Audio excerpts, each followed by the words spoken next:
बिस्मिल्लाहिर्रहमानिर्रहीम। नाज़िर बहुत शुक्रिया आपने वक्त निकाला ये वीडियो देखने के लिए। नाज़िर मेरे साथ मौजूद है the one and only Mohammad Usama Ali. आप इनको बहुत अच्छी तरह से जानते हैं। 2024 की सबसे खतरनाक और सच्ची पेशगोइयां करने वाले ये एस्ट्रोलॉजर है मोहम्मद उसामा अली साहब। और मैंने आज पूछना है कि इस वक्त इमरान खान का, तहरीक इंसाफ का और केपी हुकूमत जो अनियमित गंडापुर हैं, इन तीनों का जायका क्या कह रहा है, क्या होने जा रहा है। ओवर टू यू उसामा भाई। जी बिस्मिल्लाहिर्रहमानिर्रहीम। अल्लाहुम्मा सल्ली अला मोहम्मद व अला आले मोहम्मद। खान साहब की तो सर ये 24-25 को खुशखबरी मिलेगी, हो सकता है। अब वो किस किस्म की हो सकती है खुशी की बात, वो एक्सपेक्टेड है। और जो एक्चुअल उनके रिवाइवल है जाती तौर पे, पर्सनल रिवाइवल, वो तो अप्रैल में है। और रिहाई तो मैं समझता हूँ कभी भी हो सकती है। ये 24-25 खुशखबरी भी पॉसिबल है, कोई अच्छी डील हो जाए ऐसा भी वो है, कुछ मान मना जाए, ये भी पॉसिबिलिटी है। ठीक है, ये अच्छी जाती इमरान खान की जिंदगी की जाती खुशखबरी होगी, कौम की नहीं होगी। ये सिर्फ उनके बर्थ चार्ट की है। 24-25 जाती खुशखबरी हुई। अच्छा, उसके बाद चले तो अगर कौम की बात करें तो कौम ने तो अप्रैल तक रगड़ा खाना ही खाना है। ये तो सिर्फ अब रगड़े खाने के, जैसे कहते हैं ना, एहतियाती तदाबीर सीखें कि उसकी शिद्दत को कैसे कम करना है। जैसे गर्मी आए तो आपको पता है अभी पतले कपड़े पहनने, हीट स्ट्रोक से बचने के। तो अब ये है कि इन्होंने इकोनॉमिकली मजीद अभी पिसना है और उसके बस रास्ते निकाले। जो होलसेलर्स हैं, जिनके मार्केट में पैसे हैं, वो अपनी क्रेडिट रिकवरी टाइम से करके रखें। मार्केट में ज्यादा क्रेडिट जिनके हैं वो क्रेडिट अपने रिकवर करें। ये जो लंबी लालच की आस पे गुड़ियां डोरें हल्की छोड़ी होती हैं, ये क्लोज कर लें। प्रॉपर्टियों में जो नए ठेके ले रहे हैं वो ठेकेदार ठेके अभी ना पकड़े। ये तो है आपकी मुल्की सूरत इकोनॉमिक की। अब आ जाएंगे जी पीटीआई की। पीटीआई दिन ब दिन कभी 2, कभी 4, कभी 10, कभी 6, कभी 3 सीटें आहिस्ता आहिस्ता लेती नजर आती है। लेकिन इट टेक्स टाइम। और ये ओवरऑल है जो सारा सीन जो क्रिएट हो रहा है, उसमें कुछ ऐसा नजर आता है कि ये अभी तो अगर हुकूमत, चांसेस शहबाज शरीफ साहब के होंगे 40%, 60% है अनसर्टेनिटी। लेकिन अगर बन गए तो ज्यादा दिन चलेंगे नहीं, ये 80% है। अच्छा। और बड़े साहब, आपको उम्मीद बड़ी है कि अब जिंदगी भर रोते मिलेंगे। बड़े मियां साहब, हाँ, वो अब रोते ही मिलेंगे आप। अच्छा, जिंदगी भर। अच्छा। उस वक्त तो मैंने कहा था ना लाडला रो पड़ेगा, वो तो आपने देख लिया। आज अगली ले लेना, फिर आप लोग कहेंगे पुरानी होगी तो नई देना। नई ये है कि चांसेस ये है कि जिंदगी भर रोते रहे आप। ये तो यार कुछ पेशगोई नहीं है। अब देखें, पेशगोइयां पाकिस्तान के लिए कौन सा अच्छी कर रहे हैं। नसीब हमारा, हमारी शोहरत का वक्त अल्लाह ने जब भेजा, जब अल्लाह ने हम पे फजल करना था, तो उस वक्त हमारे पास अच्छी खबरें ही नहीं है सुनाने को। क्योंकि प्रेडिक्शन भी अच्छी करते को मजा आता, वो है ही नहीं। तो बात ये फिर सारों के साथ ही है। नवाज शरीफ साहब कौन सा पाकिस्तानी कौम से बाहर है, बल्कि उसके असल करता धरता है और सही मास्टर है। और क्या कहते हैं, भोले से जो सफर है आगाज किया अपना जिंदगी का, बचपन भोला कहते होते थे इनको, उधर से देख ले पूरी कौम को भोली बना दी है इन्होंने। तो वो तो असल नुमाइंदे हैं आपके जो है कौम के। अनिल भाई, एक अपना उसामा भाई एक बात तो बताएं, इस वक्त जो मार्स और ज़ुहल है, जो अवाम और फौज है, उनके जो स्टार्स हैं वो क्या प्रेडिक्ट कर रहे हैं। मतलब उनको आप कहाँ देख रहे हैं, उनकी पोजीशन क्या है? उनकी पोजीशन ये है कि कभी भी आ सकती है, कह सकती है कि बस ठीक है बहुत हो गया, अब हम आपको मजीद अब वो नहीं दे सकते टाइम, हमें जाहिर बात है मुल्क हमारा है, ये सारे मामला है, IMF है, चीजें हैं, जब हमने इतने महकमे पहले ही संभाले हुए हैं, एग्री में भी हम आ गए हैं, तो बस ठीक है ये बाकी भी हम कर लेंगे, आप लोग घर जाएं मौज करें, माज ये कहता है। और ये अच्छा। पूरे खित्ते की फौजों का आलम होने वाला है, ये सारी फौजें, इस पूरे खित्ते में फौजें बड़ी स्ट्रेट होने वाली हैं, और विद इन द फौज भी बड़ा स्ट्रेट टून होगी, और ये पूरा खित्ते में फौजी रवैया जो है बदलने वाला है एक्चुअली। ये सिर्फ आपकी फौज की बात नहीं हो रही, इंडियन फौज भी इस दफा जब अटैक करेगी तो वो भी पीछे होने के लिए नहीं करेगी, ये भी ध्यान में रखिएगा। अच्छा। ये जो पुराने आप लोगों ने वो किए हुए हैं ना, लव देखे हुए हैं कि 2 जहाज आए, 2 हमने गिरा दिए, फिर बात आई गई हो गई, इस दफा नहीं होगी। तो इसलिए फौज तो पूरे खित्ते में ही राइज करेगी, फौजी रवैया भी और फौज भी, और इसी वजह से तो हम कहते हैं कि जिन जिन का रूलिंग प्लैनेट मार्स है उनमें इमरान खान भी रूलिंग प्लैनेट मार्स है, वो भी राइज करेंगे। ये इस तरह से कोरिलेट है, और इमरान खान की बका ही आपकी दूसरी फौज की बका, ये आपस में इंटरलिंक्ड है। जब तक ये दोनों एक नहीं होंगे, सूरत हाल जो है वो दोनों के लिए खिलाफ जाएगी, ना वो उसको मार सकेगा ना वो उसको मार सकेगा। बस यूं समझ लें कि मार्स का क्या करेगा, मार्स जब ठीक होगा तो दोनों ठीक हो जाएंगे, खराब होगा तो दोनों खराब होंगे, तो ये वाइस वर्सा है। तो अगर इमरान खान ने ठीक होना है तो हमारी फौज भी तगड़ी हो जाएगी माशाल्लाह। और बड़ा अच्छा है कि चलो, मुझे लगता है कि अप्रैल से पहले अटैक के चांसेस नहीं है, अटैक अप्रैल मई जून, उसके बाद ही कहीं जुलाई में कोई प्रेडिक्ट कर रहे हैं, मतलब ऐसे ही कुछ लगता है। तो अच्छा है, उसके तक फौज भी हमारी तगड़ी हो चुकी होगी, मार्स अच्छी पोजीशन पे होगा। उसामा भाई, एक बात जो है वो जरा मुझे बताइएगा, एस्ट्रोलॉजी जो एस्ट्रोलॉजी है ना, उस हवाले से, सियासी तजिया नहीं, देखिए हम माने या ना माने, हकीकत यह है कि फौज और अवाम में इस वक्त फासला बढ़ा हुआ है। ये अवाम और फौज ऐसे कब होंगे, ये जायचे में कहाँ नजर आ रहा है? देखिए इसमें कोई अभी दोनों को जब तक एक दूसरे की, अब मतलब अवाम तो अब इस टाइम रेबलस है, उसका प्रॉब्लम फौज नहीं है, उसकी कोई फौज से कोई मसला नहीं है। इस वक्त उनकी दिमागी हालत ये हो गई है, यूरेनस ने उनका ये हशर किया है कि वो अब सुनेंगे नहीं, अब नई बात करेंगे, तब्दीली की बात करेंगे, ट्रांसफॉर्म हो रहा है रवैया, ट्रांसफॉर्म हो रहा है। अब जब बच्चा, जैसे चले मैं यूं मिसाल शायद अच्छे से समझाऊं, बच्चा जब गुस्से में होता है, अब उस वक्त ममा आके कुछ कह दे तब भी जवाब वही, बाप भी आ जाए जवाब वही, कोई भी आ जाए, तो एक दफा जब वापस से बाहर होता है तो सब कुछ चला के मार रहा होता है। तो ये तो फौज को चाहिए कि भाई चुप करके कान लपेट के वो दूसरी साइड पे, जैसे कहते हैं ना, मशरिक और मगरिब की तरफ रुख करके रखे, बस अवाम को ना देखे, अवाम जिनकी है वो देखने दें उनको। नहीं, ये मसला फौज का और अवाम का नहीं है। आपने एस्ट्रोलॉजिकल बात पूछी है ना, तो एस्ट्रोलॉजिकल जवाब में कि ये मसला अवाम और फौज का नहीं है। फौज का मार्स जो है वो अब डिग्री अप हो रहा है, उसके आने के भी, इसीलिए मैं कहता हूँ इमरजेंसी की जो बात करता हूँ, ये चांसेस वो इसी बुनियाद पे हैं, जंगों के भी इसी बुनियाद पे हैं, वो अलग बात है। फौज भी स्ट्रेट टून लेगी, अवाम भी स्ट्रेट रेबलस काइंड ऑफ उसमें जा रही है। अब आप सिनेरियो में खुद इसका, जैसे कहते हैं ना, कंक्लूजन, तज्जिया फिर खुद कर लें। मैं तो आपको हेडिंग्स बता देता हूँ कि ये अपने रुख, वो अपने रुख।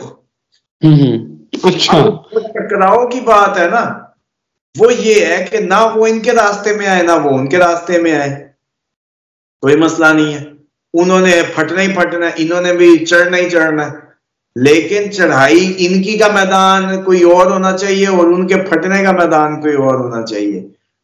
दुश्मनों की साजिश इनको जो सामने लाई या ले आए, वो इंटरनेशनल साजिश होगी, पाकिस्तान और पाकिस्तान के दुश्मनों की। अगला बड़ा अहम सवाल, अली अमीन गंडापुर नामजद वज़ीर आला केपी, क्या देख रहे हैं, चलेंगे? बन सकता है, लेकिन मैदान जंग ही बना देगा सूबे को। अच्छा,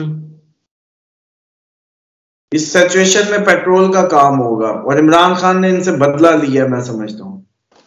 किन से बदला लिया?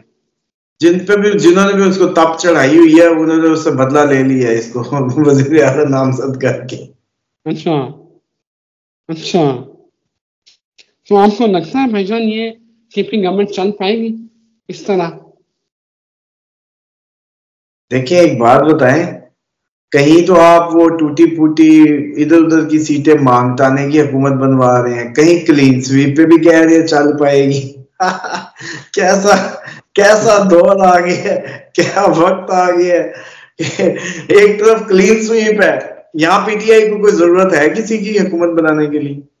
भाई लेकिन वफाक में और बाकी सूबों में, और फिर ये जो अली अमीन गंडापुर को जो है वो नामजद किया वज़ीर आला, वो मोबाइल मतलब 9 मई के ऊपर उनके केसेस हैं, बाकी केसेस हैं, तो क्या ये रियासत के अंदर रियासत तो नहीं बन जाएगी? आप जो है ना आहिस्ता आहिस्ता सवाल जो है ना फिर घुमा घुमा के आगे आगे आगे आराम आराम से सुलगते आ रहे हैं, बड़ी ही खामोशी से। आपको याद है कि मैं ये पहले ही आपको बता चुका हूं कि पावर शिफ्ट होनी है और डिसेंट्रलाइज होनी है। तो बस अब आप अपनी और मेरी दोनों की सार की अमान की खातिर जो है चुप करके, एक प्रोग्राम हो गया काफी था, अब बस चुप करके गुजरे, क्योंकि उसमें डिसेंट्रलाइज होता लग रहा है। उसमें मैं पहले ही कह चुका था कि हर सूबा अपनी अपनी बात करेगा, विफाक कमजोर होगा, इवन सब सेंटर कमजोर होगा, डिसेंट्रलाइज होगा सब। ये तो ये बताएं कि ये इनका जो प्यार मोहब्बत, ये तो इतने परेशान क्यों होते हैं लोग? वैसे मुझे कह रहे होते हैं कि यार देखिए आपसे जो प्यार करते हैं, वो अगले दिन मैं कमेंट देख रहा था, कहते यार रिजवान भाई को जो है ना परेशान ना किया करें। तो वो मैंने कहा आपके चाहने वाले जो है वो कहते हैं, लेकिन अब मैं चलो तसल्ली दे दूं कि आप परेशान ना हो।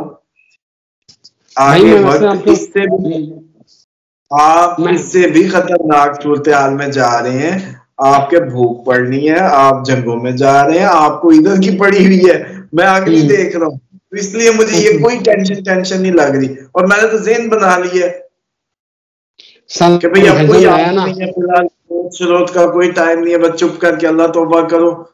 और अभी मदीना जाना है, इस उस पे प्लान कर रहा हूँ, उधर रौनक लगाई रखेंगे, सारे पाकिस्तानियों के आंसू धोएंगे मस्जिद नबी में बैठ के, और वहीं से आपको लाइव प्रोग्राम देंगे, दुआएं भी करेंगे आप लोगों के लिए, क्योंकि वो खतरनाक टाइम होगा और हम उसी टाइम में जो है ना उधर होंगे। मैं तो इस वक्त हूँ अली अमीन गंडापुर साहब के सूबे में बैठा हुआ, आपको तो पता ही है, जहाँ भी हूँ लोकेशन बताने की जरूरत नहीं है, लेकिन हूँ मैं उधर, तो इसलिए जरा गंडापुर के और केपी गवर्नमेंट के हवाले से ज्यादा सवाल पूछ रहा था। अच्छा भाईजान, अगली बात, एक और बात बताएं कि ये जो अब नून लीग और पीपल्स पार्टी और एमकेएम अपने आप को एडजस्ट कर रहे हैं, हुकूमत साजी में आ रहे हैं, तो ये कब तक चल पाएंगे? बस अप्रैल मई ऐसे हल्का, बस इतना, जुलाई, बस इससे कुछ ज्यादा नहीं लगता। अच्छा, फिश ये देखिएगा तो सही, वो जिन जिन इस्तीफों की प्रेडिक्शंस की हुई हैं हजूर, आप वो तो भूल ही जाते हैं ना। अभी वो आ रहे हैं, अभी तो अदलिया में से कई इस्तीफे आने हैं, अभी तो कई महकमे से आएंगे, अभी तो आप लोगों को असल में पता नहीं अब कैसे आंखें दे दूं। दिल तो करता है भाई अब बता बता के तो थक गया हूँ, आंखें निकाल के आपके इस चैनल पे लगा दूं, भाई इसके अंदर से देख लो किसी तरीके। भाई सूरत हाल खतरनाक है, कोई अच्छी बात नहीं है। हम एक उस चाट छांट खांट के अमल से गुजरने वाले हैं, तो अल्लाह तौबा करें, हिफाजत की दुआएं पढ़ें। आप भी हैं माशाल्लाह, आप निकले हुए हैं, जैसे सफर पे आयतुल कुर्सी पढ़ा करें 3 दफा, खुशबू बेहतरीन जैसे कहते हैं भर के लगाया करें, और सदका रोज दिया करें। आप लोगों को पता ही नहीं, अनहोनी जो है ना होने को है हर तरफ, और इससे बस अल्लाह ताला बचाए हमें। देखिए मैं समझता हूँ इसमें भी जो लोग अच्छा किरदार अदा कर सकते हैं, अब उनको भी चाहिए कि मुसल्लों से ज्यादा तस्बीहों से बाहर निकलें। ये 2-4 हज़ार सदका दे के, 2-4 नफल ज्यादा पढ़ के और 2-4 तस्बीहां फेर के जो इस्लाम को बचाए हुए हैं ना, अब ऐसे इनका इस्लाम भी नहीं बचने वाला। आगे अमर बिल मारूफ व नही अनिल मुनकर तो हमारे वैसे ही खत्म हो गया था, लेकिन अब आपको पता है कि ये जो सूरत हाल है उसमें मुसलमान के लिए न्यूट्रल होना बहुत मुश्किल होगा। उसको किसी न किसी साइड पे अपना वजन डालना है। बेशक ये पॉलिटिक्स का जो इनका चुनाव है वो इस्लाम उसको सपोर्ट नहीं करता, ये कोई अल्लाह का दीन का तरीका नहीं है। तो लेकिन विद इन द कंट्री जब आपके फेलोज जो है दो गुथम गुथाओं, तो मुझे लगता था इस टाइम वो न्यूट्रल तबके को आगे आना चाहिए था। या आपके गद्दियां, ये सिलसिले, ये पीर फकीर, ये मौलाना हजरात, ये सब आगे आते और इन सब को कहते कि चलो भाई हम सब मस्जिदें और सब लॉक कर देंगे, बिल्कुल एहतजाज इस दफा हम करेंगे अगर आप लोगों ने ये आपस में बैठ के सारों ने टेबल पे फैसले ना किए। और हमारे जो इस टाइम इकोनॉमिक सिचुएशन है उसका ये जो जिसका हक बनता है वोट जिसका है 45 के मुताबिक उसको दो, वरना हम मस्जिदें बंद कर देंगे, हमने जनाजे नहीं पढ़ाने, हमने ये भी कुछ करें ना। इन लोगों ने इतना खाया मुल्क को, मुझे फिर तब चढ़ जाती है इन पे भी। इतना बजट इन्होंने लिया, इतने सदके खैरातें, मतलब इन्होंने तो दुनिया में जन्नत एंजॉय की है, इसलिए इनको कोई फर्क ही नहीं पड़ रहा। इनका इस्लाम माशाल्लाह वो दरगाह इस्लाम ही बन गया, इनके अंदर अमर बिल मारूफ व नही अनिल मुनकर है ही नहीं। ये ऐसा कोई इन्होंने लिया है। और वो हमारे तबलीगी भाई, उन्होंने अगर लिया है तो उन्होंने बस आ जाए जी सहरोजे के लिए, चिल्ले के लिए, नमाज के लिए। और भाई नमाज वाजिब है, लेकिन रूह नमाज भी तो कोई चीज है। नमाज की रूह ये कहती है कि मैं अल्लाह तेरे 5 टाइम का सिपाही हूं। इस निजाम के अंदर वो सिर्फ हाजिरी लगती है। ये 5 टाइम की नमाज अटेंडेंस है कि मैं अभी भी तेरा ही हूँ, शैतान की तरफ नहीं गया, अभी भी मैं तेरा ही हूँ, तेरे गिरोह में ही हूँ। उसामा भाई बिल्कुल ठीक बात कर रहे हैं। वो एक बंदे का वाकया है कि एक बंदा आता था मस्जिद में, ऐसे ही उल्टा सीधा वुजू किया और पाँव बिना पूरे धोए और जाके मस्जिद में नमाज पढ़ी तो निकल गया। तो वो रोज आता था, एक दिन मौलवी ने रोक लिया, उसने कहा तू क्या नमाज पढ़ता है, आता है ना तो सही वुजू करता है ना सजदा करता है, तू अपनी तरफ से नमाज पढ़ के निकल जाता है।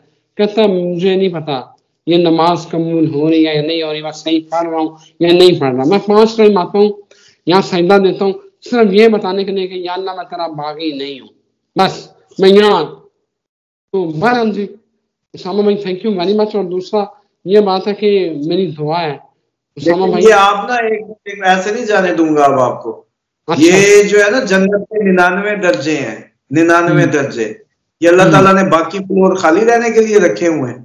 क्या आप बागी नहीं हूं, मैं फलाना नहीं हूं, ये मार्फत की बातें जो है ना माशाल्लाह मैंने तमाम आपके इंडस्ट्रियलिस्ट, तमाम आपके बड़े बिजनेसमैन, मैं जी अल्लाह के घर जाते डरना बस उम्र से हज ते मैनू बड़ा खौफ आंदा है उन्हें सामने किमें जाइए। ये अब अपने तक जाने फौरन औलिया का रूप धार लेते हैं।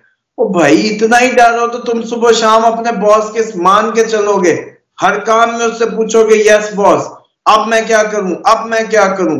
आप हर वक्त उसकी, वो अल्लाह हर वक्त आपका है, 24 घंटे आपका हाकिम है, 24 घंटे आपकी जानों का मालिक है, और वो 24 घंटे आपसे डिजर्व करता है कि आप उसके लिए दीवाना वार उसके हुक्मों को बचा लाएं। ये आपने चंगे सारे फ्लोर खाली छोड़े हुए हैं, 33 नंबरों वाली हरकतें अभी हम पास हो जाएं। वो कईयों ने तो ये आस लगाई हुई है कि नबी पाक सल्लल्लाहु अलैहि वसल्लम पे बदरूद भेज दें, शिफा हो जाएगी, शिफा होगी। लेकिन मोमिन और मुनाफिक का फर्क है। पहले ये जो हर कलमा को घुसाया हुआ है ना, उससे पहले मोमिन और मुनाफिक का कुरान फर्क करता है। ये मुनाफिक ईंधन बनेंगे उस खाने का, ये अलग वीडियो करेंगे, काफिरों ने चल रहा है, ये हम अलग वीडियो करेंगे भाईजान। Thank you very much. और मेरी दुआ है कि अल्लाह ताला, मुझे याद आया कि अमर बिल मारूफ का यही तकाजा था कि मैं हक की बात करूं। नहीं आपने कर दी, और मेरा ख्याल है कि हमें यही दुआ करनी चाहिए कि अल्लाह ताला हमारे मुल्क को मजबूत करे और हमें उसामा भाई एक मजबूत फौज चाहिए। मेरा ये मौकफ ये है, हमें एक मुल्क दोस्त, हमें एक मजबूत इस पाकिस्तान को फौज चाहिए। अनी भाई, उसामा भाई, इराक का हाल देख लें, आपने फौज को कमजोर किया, आप इराक का हाल देख लें, आपने लीबिया में फौज को कमजोर किया, वहां हाल देख लें, आपने यमन और शाम का हाल देख लें। अनी भाई, उसामा, यार मैं अनी मेरे दिमाग में कहां से आ गया, उसामा भाई। उसामा अली है, कोई बात नहीं। यूके में लोग डरते, मुझे उसामा नहीं कहते थे, अली कहते थे। अच्छा, डोंट वरी, हम अली के मानने वाले, हमारे लिए तो कोई मसला नहीं है। बल्कि आपकी फौज का नारा भी नारा हैदरी है, इसलिए ये बड़ी खास फौज है, शाह मर्दा की फौज है, ये कमजोर नहीं है, इसको कमजोर ना समझें, ये अप्रैल के बाद वैसी छा जाएगी। लेकिन इसको जो मुतनाजा बनाने की साजिशें हैं, ये जो पॉलिटिकल सारी मिलके कर रहे हैं इसके खिलाफ साजिश, ये बेचारी उसको भुगत रही है। हालांकि आपका एक एक फौजी, आपका जो पूरा फौज का स्ट्रक्चर है, वो मैं नहीं समझता कि वो कमजोर है या उसको कोई प्रॉब्लम है। चंद अशखास के आने जाने की कहानियों से पाक फौज को कुछ नहीं होने लगा, बड़ी डिसिप्लिन और तगड़ी फौज। मैं भी यही कह रहा हूँ कि हमें एक मजबूत फौज हमें सूट करती है। जिस तरह के खतरात और जिस तरह के हमसायों के बीच में हम बैठे हुए हैं, हमें अपनी फौज को मजबूत करना चाहिए, ताकि पाकिस्तान, आपको पता है, एक नेमत है, और इस नेमत, और वो कहते हैं, वासफ अली वासफ ने कहा था, ये नूर है, और ये नूर जो है वो क़यामत तक रहेगा। आपकी हंसी जो है ना, वो एक खुफिया प्रेडिक्शन ले ले, जिस फौज की आप इतनी फिक्र कर रहे हैं ना, उसकी फिक्र ना करें, वो खुद ही अपने आप को ठीक कर लेगी। अब चले, मेरे को ठीक है जी। इस दुनिया में अगर आपको कुछ समझ आ गया तो जैसे कहते हैं कि बड़ी बात है, वरना जिनको समझ आ गया उनको समझ आ जाएगा। चले जी, अल्लाह करम करे। Thank you very much Usama भाई, thank you very much, thank you very much आपके वक्त का। नाज़रीन, इजाजत दीजिए, एक नई वीडियो के साथ फिर हाजिर होंगे। अल्लाह हाफिज। आज उसामा भाई ने जो है ना, वो बड़ी तबाहकुन किस्म की फिर पेशगोइयाँ की हैं, तो एक नई जो पेशगोइयाँ उनके साथ फिर हाजिर होंगे। अल्लाह हाफिज।